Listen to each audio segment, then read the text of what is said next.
کیا نکاح میں گواہوں کا ہونا ضروری ہے؟ اگر مرد و عورت آپس میں بغیر گواہوں کے نکاح کر لیں تو کیا یہ نکاح درست ہوگا یا نہیں؟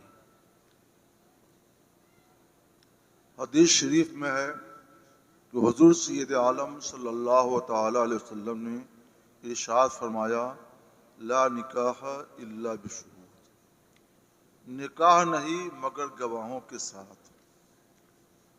تو اس کے پیش نظر ہمارے کچھ فقہا کا موقف یہ ہوا کہ گواہوں کے بغیر نکاح ہی نہیں ہوگا۔ پھر اگر وہ ساتھ میں رہتے ہیں تو کتنا برا ہوگا، اس کا اندازہ لگا سکتے ہیں، وہ ہمارے بیان کرنے کی چیز نہیں۔ لیکن کچھ فقہا نے اس میں یہ توسع فرمایا کہ اس کا مطلب یہ ہے کہ گواہوں کے بغیر نکاح صحیح نہیں ہوگا، یعنی فاسد ہوگا۔ اس کا مطلب کیا ہوتا ہے کہ نکاح کا وجود تو ہو جائے گا مگر وہ نکاح شرعی نقطہ نظر سے صحیح نہیں ہوگا، اس کے اندر کچھ کجی اور کچھ کمی ہوگی۔ لہذا اگر ایسے لوگ اکٹھا ہوں، باہم ملاقات کریں، تو ہم اسے زنا تو نہیں کہیں گے مگر حرام اور گناہ ضرور کہیں۔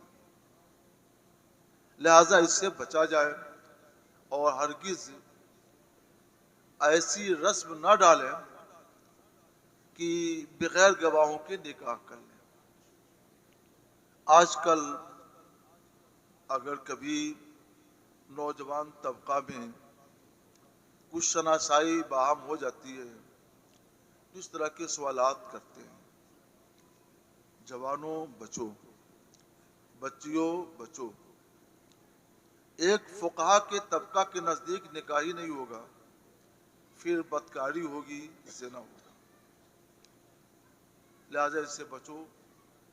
اللہ تمہیں توبہ کی توفیق عطا فرمائے اور شریعت کی اس مسئلے پر عمل کرنے کی سعادت نصیب فرمائے۔